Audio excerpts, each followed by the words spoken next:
지난주 설교 시간에 제가 말씀드린 것처럼 잠언은 이분법적인 관점이 강하게 드러나는 책이라고 할 수 있습니다.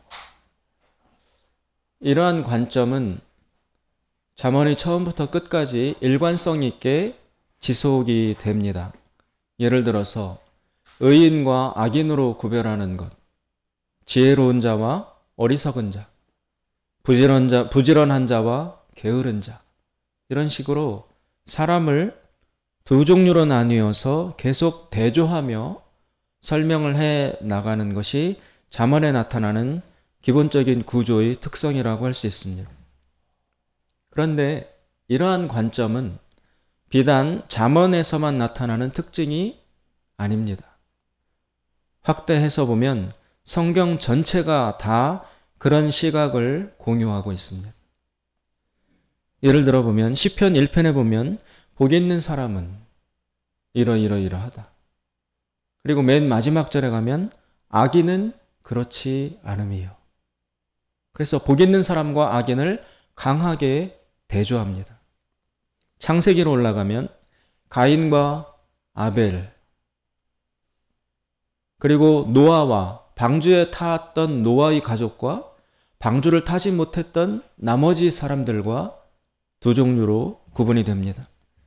아브라함과 롯은 구분됩니다. 또 야곱과 에서도 강력하게 구분이 됩니다. 그리고 더 내려오면 이스라엘과 애굽이 구별됩니다.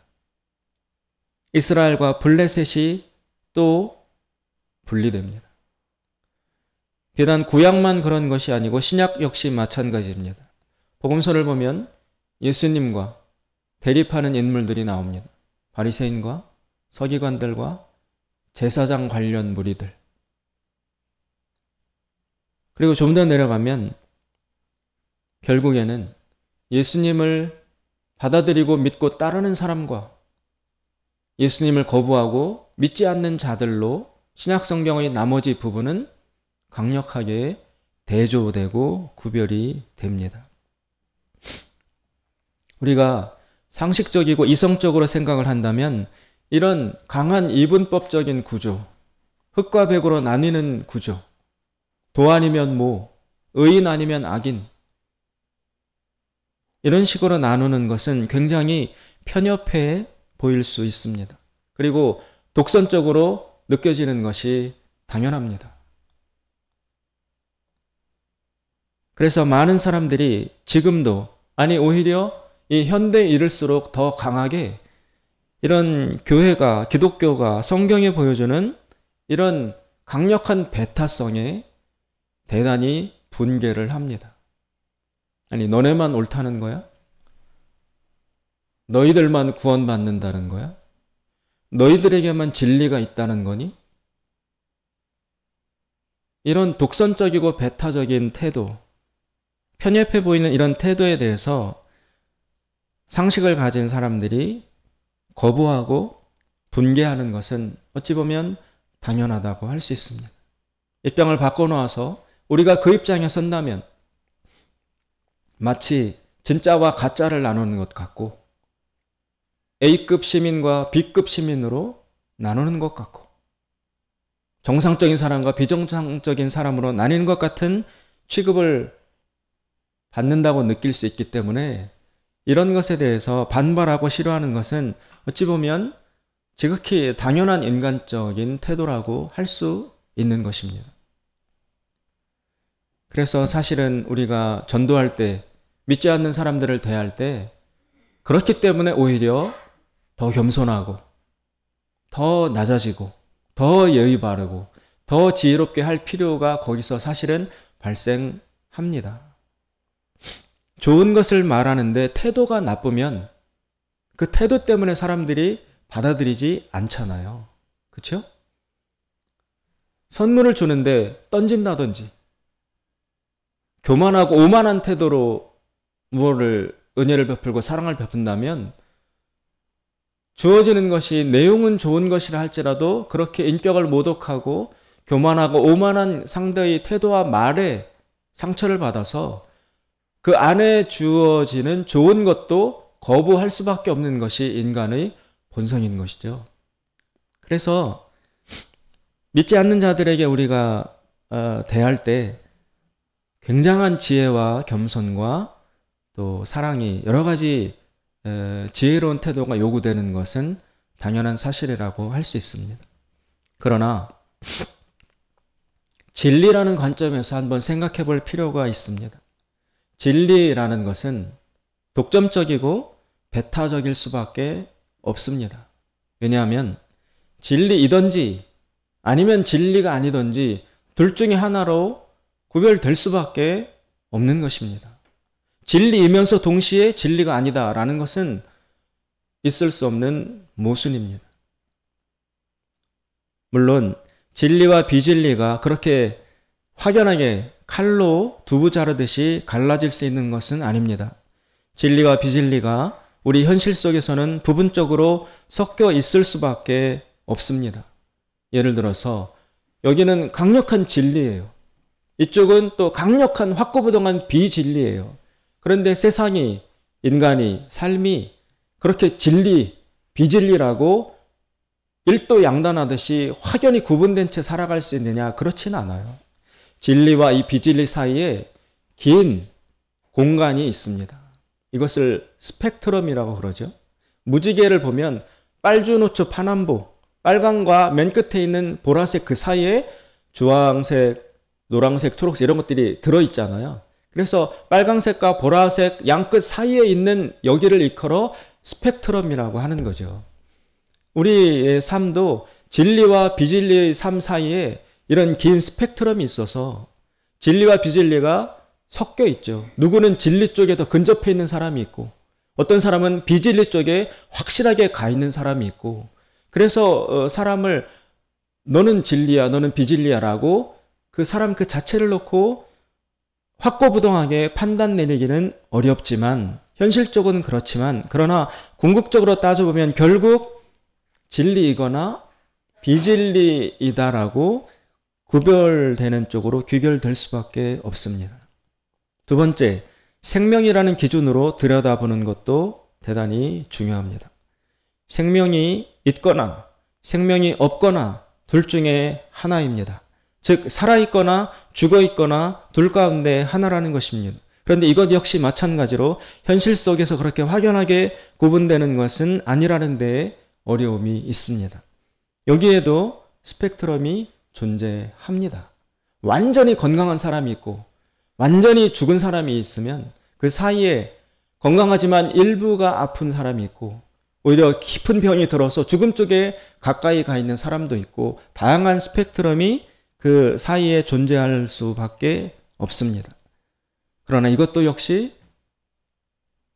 깊이 추구에 들어가다 보면 추적해 가다 보면 생명과 비생명, 생명과 죽음으로 구별될 수밖에 없습니다. 예를 들어보면 이런 것입니다. 사람들은 지금 다 살아 있습니다. 죽은 사람들은 모두 다 무덤에 가 있습니다. 죽은 사람이 여기에 와 있을 리가 없죠. 따라서 우리가 삶과 생활 속에서 만나는 모든 사람들은 살아있다고 할 수 있습니다. 그러나 이것을 여러분 멀리 떨어뜨려서 즉 현미경적인 관점, 내 눈앞에 꽉 차도록 바라보는 관점이 아니라 멀리 거리를 띄워서 망원경적인 관점으로 바라보면 또 다른 진실이 드러나게 되어 있습니다. 예를 들어보면 이런 것입니다. 여기에 나무 두 그루가 있다고 생각해 보십시다. 둘 다 잎이 무성하고 색깔이 푸릇푸릇하고 싱싱합니다. 열매까지 달려 있습니다. 두 나무 다 살아 있습니다. 그러나 이 나무를 멀리 떨어뜨려서 한번 보십시오. 나무에서 멀리 떨어져서 바라보면 그러면 실상이 드러납니다. 한 나무는 그 뿌리가 땅에 깊이 박혀 있어요. 그래서 살아 있어요. 진짜 살아있는 나무예요.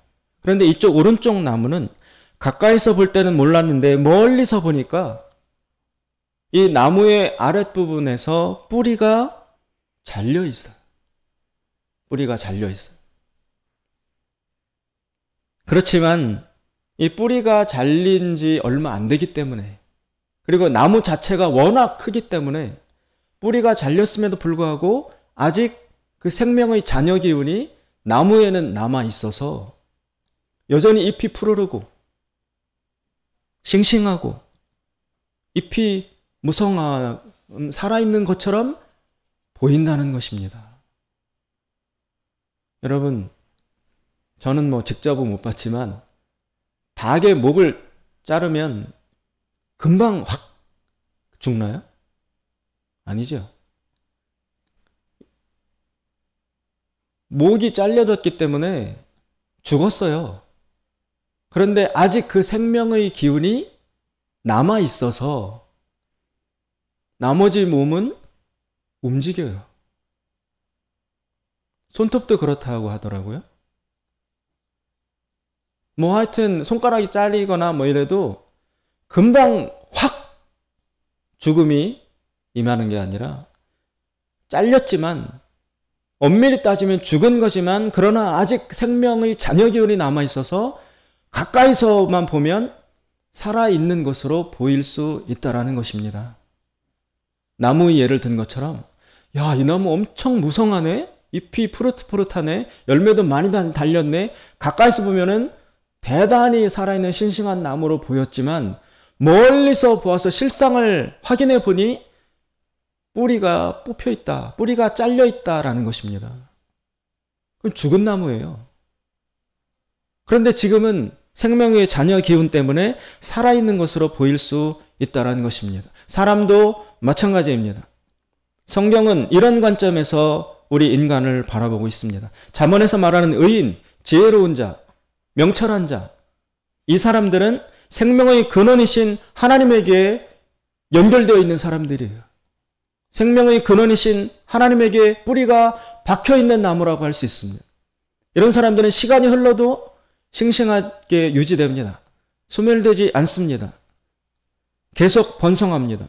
그러나 반대편에 있는 악인들, 잠언이 악인이다, 미련한 사람이다, 어리석은 자라고 지칭하는 그 대상들은 지금 보기에 있는 살아있는 것 같지만 그러나 실상을 보면 생명의 주인이신 하나님에게서 끊어져 있기 때문에, 하나님에게서 뿌리가 뽑혀있는 나무와 같은 상태이기 때문에 지금 우리 앞에서 돌아다니고 말하고 사업하고 먹고 마시고 살아있는 사람으로 보이지만 그러나 하나님의 관점, 영원이라는 관점에서 보면 뿌리가 뽑혀있는 나무와 같은 상태이기 때문에 시간이 지나면 지날수록 이 사람들은 생명에서 단절되어 있기 때문에 그 나무가 시간이 흐를수록 죽음의 기운이 뻗쳐서 결국 다 마르고 그런 상태가 되는 것처럼 이런 사람들의 영혼은 결국엔 시간이 지나면 죽음의 실상이 드러날 수밖에 없다라는 것입니다. 그런 관점에서 성경은, 잠언은 의인과 악인을, 지혜로운 자와 미련한 자를 강력하게 대조하고 있는 것입니다.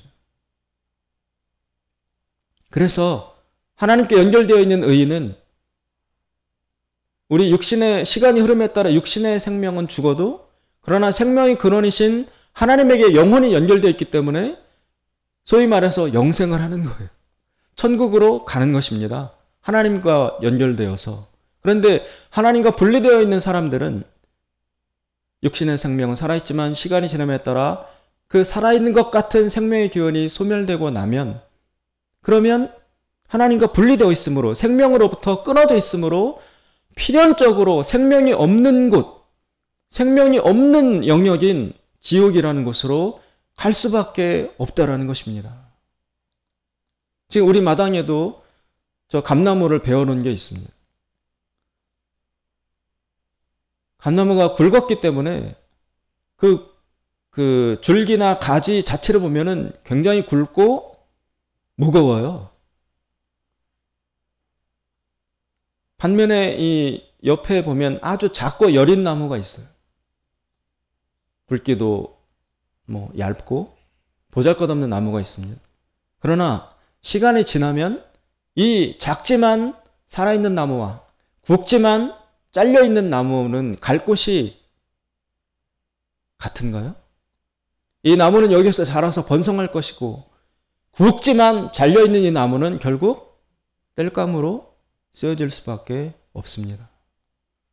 지금 보이는 형태와 모양, 그래서 누구는 건강해 보이고 부자인 것 같고 성공하고 승승장구하는 것 같아 보이는 사람이 있으나, 그러나 만약 그 사람이 예수님으로부터 분리되어 있다면, 하나님으로부터 분리되어 있다면 궁극적으로 이 사람이 갈 수 있는 곳은 생명이 없는 공간인 지옥이 될 수밖에 없어요. 그러나 지금 보기에 연약하고 약해 보이고 어렵고 힘들고 가난하고 그렇게 살아가는 것 같지만, 그러나 생명의 주인이신 예수님과 연결되어 있는 사람은 시간이 흐를수록 영생이라는 관점에서 보면 살아있기 때문에 결코 땔감용으로 쓰여지는 지옥에 가지 않고 살아있는 생명이 사는 공간인 천국으로 가게 된다는 것입니다. 그런 긴 안목으로 성경은 사람을 보고 있고, 특별히 이 잠언은 그 긴 관점으로 보면서 의인과 악인이라고 인간을 양분하고 있다는 것입니다. 여러분, 모두 살아있습니다.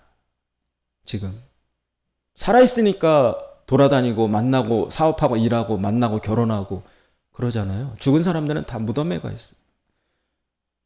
그러나 이것을 영혼의 생명, 영원한 생명, 하나님의 생명이라는 그 생명의 관점으로 사람들을 들여다보면 얼마 안 가다가 소멸할 사람이 있고 계속 그 생명으로 연장되어서 영원한 생명으로 갈 사람이 다르다는 거예요, 내면은. 그것을 보는 것이 성경의 관점입니다. 그래서 생명이 있느냐 없느냐, 사람을 볼 때 그 기준을 가지고 보는 것이 결정적으로 중요합니다. 생명이 있느냐, 저 사람 돈이 많으냐 부자냐, 이게 아니라 저 사람에게 영원한 생명이 있는 사람이냐 없는 사람이냐, 그 관점으로 우리 그리스도인들은 사람을 보아야 한다는 것입니다. 이 생명을 기준으로 사람을 보는 강한 근거가 성경에 나와 있습니다. 우리 말씀을 한번 찾아보시겠는데, 신약성경 요한일서 5장 12절을 신약성경 393쪽에 있습니다. 제가 설교 중에 말씀을 잘 찾아보지 않는 편인데 이건 찾아봐야 돼요. 그래서 요한일서 5장 12절, 신약성경 393쪽에 나와 있습니다. 요한일서 5장 12절,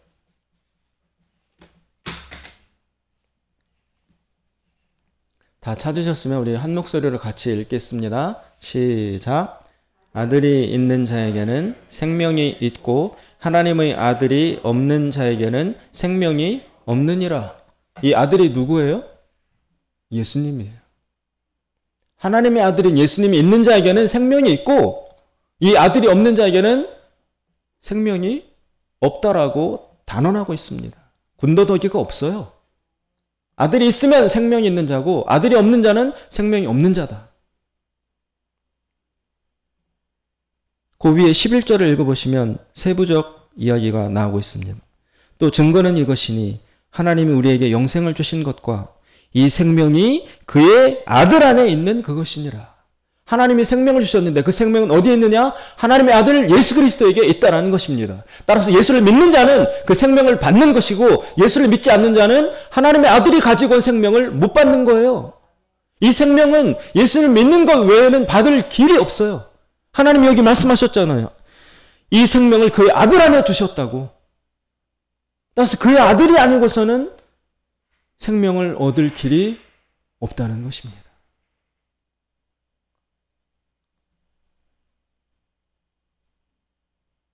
이 생명 없는 상태, 이 사망의 상태, 하나님의 아들이 없는 상태로 모든 사람들이 이 세상을 살아가고 있습니다.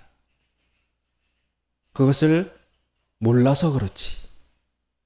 그래서 거기에서 벗어나야 한다. 이 죽음에서 사망의 상태에서 생명 없는 상태에서 벗어나서 생명으로 우리는 옮겨가야 한다. 그것이 바로 성경이 말씀하고 있는 핵심 주제요, 결론이에요. 오늘 말씀에 그것에 관련된 중요한 말씀이 나오고 있습니다. 24절에 보시면 지혜로운 자는 위로 향한 생명길로 말미암음으로 그 아래에 있는 음부를 떠나게 되느니라. 이 음부가 바로 사망의 상태, 생명 없는 이 세상, 우리 사는 인생을 뜻합니다. 우리가 다 똑같은 얼굴, 웃는 얼굴, 행복한 얼굴을 하고 있지만 그 세부적으로 깊이 파고 들어가 보면 지금 모든 사람들이, 많은 사람들이 고통에 신음하고 있습니다. 사망의 음침한 골짜기에서 고통스러워하고 있습니다. 죄에 붙들려 있고 쾌락의 노예가 되어 있고 중독 상태로 살아가고 있고 노예로 살고 있으며 그리고 불안과 두려움과 염려와 공포와 근심과 걱정에 시달리며 살아가고 있습니다.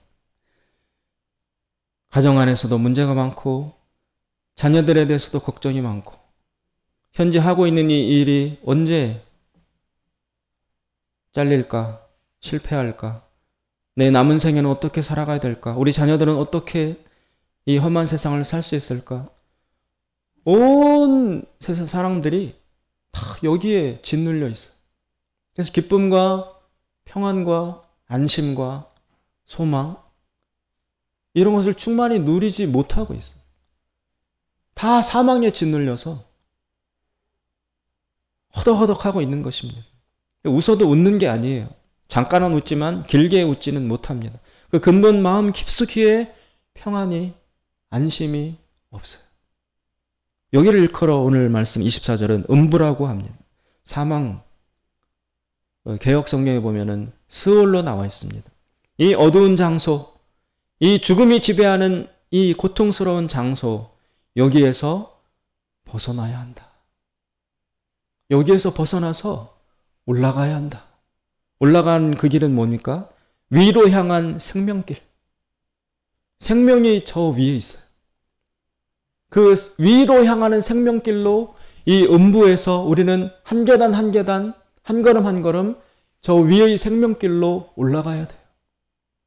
생명이 있는 그곳에 올라가서 거기서 평안하고 안정된, 불안하고 두려움이 없는, 걱정이 없는 그 복된 삶을 살아가야 합니다. 하나님 우리에게 그래서 이 말씀을 주셨고 그래서 예수 그리스도를 보내주셨습니다. 위로 향하는 이 생명길로 가야 한다. 하나님은 우리에게 그런 말씀을 하고 계신데 그렇다면 그 위로 향하는 생명길로 우리는 어떻게 올라갈 수 있겠는가? 그것은 바로 지혜로운 자만이 그 길을 발견하고 걸어갈 수 있다라고 이야기하고 있습니다. 지혜로운 자는 위로 향한 생명길로 말미암음으로 그 아래에 있는 이 지옥의 장소, 사망의 장소, 스올, 음부를 떠나게 되느니라. 지혜로워야 생명의 길로 위로 올라갈 수 있다라고 가르쳐주고 계십니다. 그렇다면 지혜로운 것은 과연 어떤 것을 구체적으로 의미하느냐? 잠언에는 주제가 있습니다. 한 가지 강력한 주제가 무엇이냐면 여호와를 경외하는 것이 지혜의 근본이다. 지혜는 거기에 있다라고 가르쳐주고 있습니다. 그렇다면 여호와를 경외하는 것은 실질적으로 뭐냐? 어떻게 하는 것이 여호와를 경외하는 것이냐? 그 방법에 대해서 우리는 물을 수밖에 없습니다. 거기에 대해서도 잠언은 가르쳐주고 있습니다. 제가 잠언을 시작한 것이 5월 첫 주인데 첫 번째 주 설교에 우리는 듣지 않는다. 잘 듣는 것 같아도 그러나 하나님의 말씀을 잘 듣지 않는 자가 바로 나다. 그것을 깨달으라고 첫 주에 하나님이 말씀하셨어요. 자기를 돌아봐라. 내가 진짜 하나님의 말씀을 듣고 있나? 잘 듣는가? 저도 거기에 포함되는데 제가 잠언 말씀을 묵상하고 설교하면서 깨달았더니 저는 하나님의 말씀을 굉장히 머리로 읽고 있었더라고요. 머리로. 지성으로. 머리로 읽고 있어요. 그래서 내가 했던 많은 설교들 그런 것들이 다 머리 안에서 이루어진 작업이었어요. 그러니까 그 머리에서 나온 작업들 속에는 생명이 별로 없어요. 머리로 듣고 하나님 말씀을 듣고 읽고 생각하는 것은 듣는 게 아닙니다. 잘 안 듣는다는 것을 일단 우리가 인정해야 돼요. 난 하나님 말씀을 잘 안 듣는 자에 속한다. 교회도 잘 다니고 성경도 많이 읽고 설교도 찾아 듣고 막 그렇게 하지만 그러나 궁극적으로 나는 굉장히 하나님의 말씀을 안 듣는 자에 속해 있었다라는 사실을 받아들이고 인정을 해야 돼요. 그게 첫걸음이에요. 나는 그런 사람이에요. 하나님 말씀을 잘 안 듣는 사람이었어. 들어도 읽어도 다분히 머리로 내 틀을 가지고 내 필터를 가지고 걸르면서 들었던 사람이 나다라는 것을 인정해야 됩니다. 두 번째, 그렇다면 하나님의 말씀을 어떻게 들어야 되느냐? 마음으로 들어야 돼요. 마음으로. 근데 이게 참 설명하기가 모호해요. 마음으로 듣는 게 과연 무엇인지 전달하고 설명하기가 쉽지 않고 어렵습니다. 그러나 머리로 듣는 것과 마음으로 듣는 것은 분명히 구별됩니다. 마음으로 듣지 않는 한 하나님의 말씀은 생명의 역사를 일으킬 수가 없습니다. 머리로 들으면 머리로 듣고 거기에선 생명이 발생하지가 않아요. 마음으로 들어야 하나님의 생명이 내 속에 들어와서 역사를 일으킬 수 있습니다.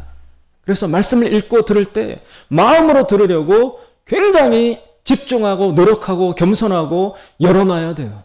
대충 와서 듣고 딴 생각하면서 듣고 비교하며 듣고 걸러내면서 듣고 들어서 내가 나한테 합치하는 건 받아들이고 내 생각과 다른 건 거부하고 걸러내고 이런 자세로 들으면 마음으로 들을 수 없습니다.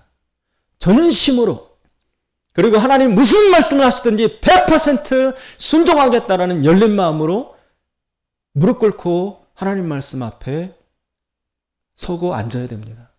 무슨 말씀을 하셔도 나는 순종하겠습니다. 하나님 사느냐 죽느냐 그 양단 길에 나는 서 있습니다.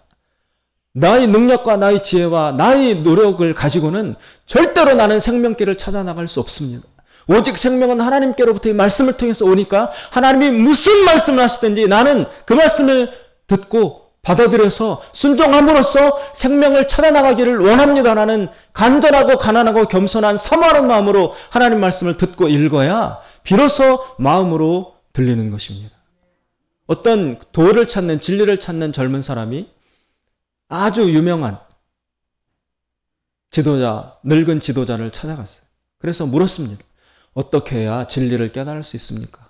어떻게 해야 도를 내가 얻을 수 있겠습니까? 물었습니다. 그랬더니 그 늙은 노 스승이 어떻게 하냐면 말을 하지 않고 잠깐 이리 따라오라고 하더니 큰 물 항아리 앞에 데리고 가서 갑자기 이 젊은 돌을 찾는 젊은 청년을 목덜미를 잡고 물에다가 얼굴을 콱 집어넣었어요. 갑자기. 그러니까 이 청년이 꼼짝없이 그 노인이 누르는 거에 밀려서 얼굴이 물속에 처박혀가지고 막 이제 숨이 막히잖아요. 막 몸부림치고 물을 꿀꿀꿀 넘어가고 숨 막히고 간절히 죽을 힘을 온 힘을 다해서 거기에서 벗어나려고 몸부림을 쳤습니다. 그래서 죽기 일부 직전에 스승이 딱 꺼내주면서 좀 전에 물속에 얼굴이 처박혔을 때 너는 무슨 생각을 했느냐? 오로지 여기에서 벗어나서 살기 원한다는 생각만 했습니다. 그때 무슨 생각을 내가 더 할 수 있겠습니까? 살려고 발버둥 쳤지요. 너가 진리를 찾으려면 그런 마음과 자세로 진리를 찾고 들어라. 그러면 너는 진리를 깨닫고 구원 얻을 수 있을 것이다 라고 가르쳐줬다는 예화가 있습니다. 여러분 그런 마음으로 그런 자세로 듣는 것이 마음으로 듣는 것입니다. 여호와를 경외하는 것 첫째, 하나님의 말씀을 내 생명과 존재 이상으로 말씀 속에 하나님의 생명이 들어있다라는 확신을 가지고 하나님 말씀을 대해야 합니다. 하나님 말씀 아니고는 나에게 구원의 길이 없다. 구원의 방법이 없다. 나를 이 사망의 음침한 골짜기, 음부, 사망이 지배하는 이 죽음의 골짜기에서 나를 건져줄 수 있는 유일한 길은 하나님의 말씀을 타고 오는 하나님의 생명밖에 없다라는 절박한 마음으로 하나님 말씀을 다시 여러분 읽기 시작해야 합니다. 날마다 읽어야 합니다. 무릎 꿇고 읽어야 합니다. 사모하는 마음으로 듣고자 읽어야 합니다. 두 번째, 무슨 말씀을 하시든지 순종하겠다. 순종하겠다. 내가 하기 어렵고 내 마음에 합치되지 않고 이해가 되지 않는 일을 말씀하실지라도 순종하겠다. 순종이 전제되어 있지 않는 말씀 읽기와 듣기는 여러분 아무 효력이 없습니다. 지적 만족밖에 주고 가지 않습니다. 아, 그렇구나. 와, 대단한데? 이야, 그 순간만 사로잡혔다가 다시 자신의 가치관과 자신의 생각대로 살아가게 되어 있습니다. 그러면 하나님의 말씀이 우리 속에 들어와서 생명의 역사를 일으키지 못하는 거죠. 하나님의 생명의 말씀은 내 속에 들어와서 내 생각을 밀어내버리고 하나님의 생각, 하나님의 마음, 그거가 내 영혼과 자아를 차지해야만 거기에서 생명이 싹트고 열매 맺고 성장하는 생명의 역사가 비로소 시작될 수 있는 것이기 때문에 내 생각이 밀려나야 돼요. 하나님 말씀, 하나님의 생각이 내 속에 들어와서 왕의 자리를 차지해야만 변화가 시작이 되는 것입니다.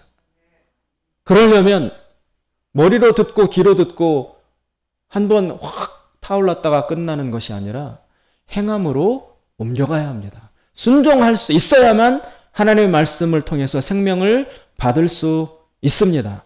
순종하지 않겠다라는 전제가 순종하겠다라는 전제가 되어 있지 않는 채 하나님을 많이 읽고 외운들, 설교를 많이 들은들 전혀 소용이 없습니다.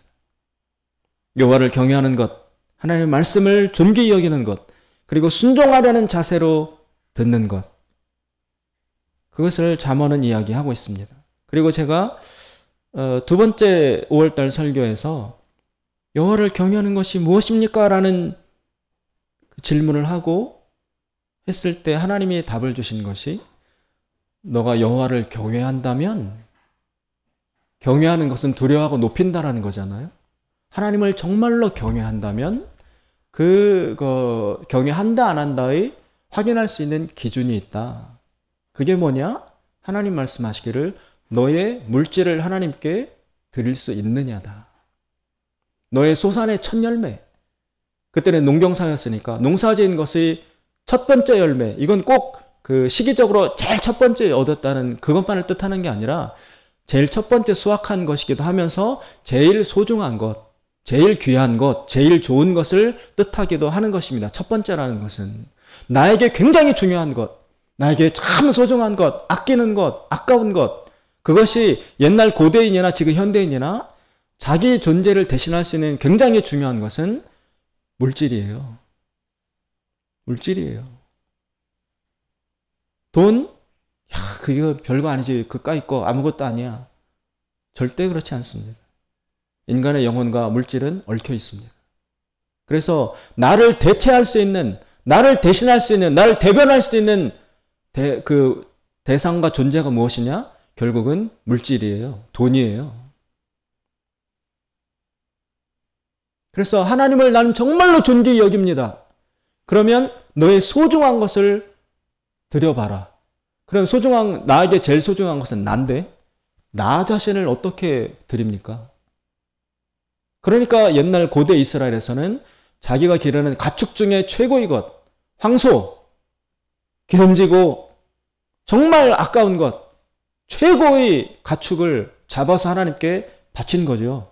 내가 드릴 수 있는 나를 대신하는 나 자체를 바치는 것과 동일한 내가 아끼는 최고의 것을 하나님께 바칩니다라고 바침으로써 실질적으로 내가 하나님을 인정하고 경외합니다를 증명했던 거예요. 그걸 못하는 사람은 여호와 경외가 증명되지 않는 것입니다. 지금 현대에 이르러서는 우리가 뭐 소를 바칠 수 없고 그게 바로 하나님 앞에 드리는 헌금입니다.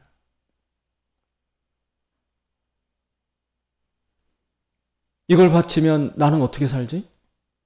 내가 의지하는 것, 불안하다가도 내가 계산해 놓은 돈, 그것만 생각하면 이렇게 살아나가면 되겠지. 내가 의지하고 있는 실질적 대상이 사실 돈인데 그것을 돈보다 하나님이 더 귀중합니다. 돈보다 하나님이 나를 진짜 책임져 주시는 분입니다. 나는 여호와를 정말로 경외합니다라는 것의 증거로 내가 하나님 앞에 드릴 수 있으면 그게 여호와를 경외하는 것의 증명이 되는 것입니다. 이 사람은 더 이상 돈에 의지해서 살지 않습니다. 하나님에게 의지해서 삽니다. 돈 때문에 왔다 갔다, 돈이 있으면 뭐 안심하고 돈이 부족해지고 없어지면 불안에 떨고, 이게 아니라 나를 책임지는, 내 생명을 책임지는 그 주인은 돈이 아니고 하나님이라는 것을 실질적으로 인정하고 선포하는 행위입니다. 그러면 하나님께 이것을 드릴 수 있으면 이 사람은 돈에 대한 공포로부터 노임받을 수 있습니다. 자유로울 수 있습니다. 내 생명은 하나님께서 책임지시니까 돈이 있든지 없든지 상관없이 하나님이 나를 책임지실 거니까 맡기고 돈과 관련 없이 평안하게 살아갈 수 있습니다. 그래서 잠언 말씀은 여호와를 경외하느냐? 정말 경외해? 물질을 드려봐. 물질을 드릴 수 있어야 돼. 그러면 이 사람은 한 단계 여호와 경외하는 것의 삶으로 한 단계 넘어가는 것입니다. 이건 아주 중요합니다. 내 주인이 누구냐를 자기 스스로 고백하는 거죠. 여러분, 예배가 영어로 worship이에요. worship. 그 worship은 영어의 was라는 단어로부터 파생된 거예요. was에서 worship이 나온 거예요. worship이 예배고요. 그리고 was는 뭐냐? 가치라는 말이에요. 가치. 그래서 was에서 worship이 나왔습니다. worship 예배는 가치 있는 것을 하나님께 드린다라는 의미가 worship 예배예요.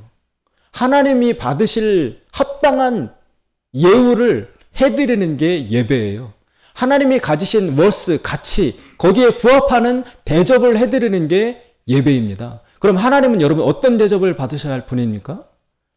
내가 드릴 수 있는 최고의 것을 받으시기에 합당하신 분이시죠, 하나님은. 그죠? 하나님에게 부족한 것, 쓸모없는 것, 이류, 삼류를 바치면서 하나님을 경외한다고 어떻게 말할 수 있습니까? 하나님은 내가 드릴 수 있는 최고의 것을 받으시기에 합당하신 worth, 가치를 가지신 분이에요. 그 가치 합당하게 예우를 해드리는 게 예배예요. 그래서 구약성경에 아브라함에게 이삭을 바치라고 했지 않습니까? 아브라함에게 제일 중요한 존재는 이삭이에요. 그것을 바쳐라. 아브라함이 바쳤습니다. 그랬더니 이삭은 살려주시면서 하나님이 그 다음에 곧바로 하시는 말씀이 뭐냐면, 내가 이제서야 너가 나를 경외하는 줄을 알겠다.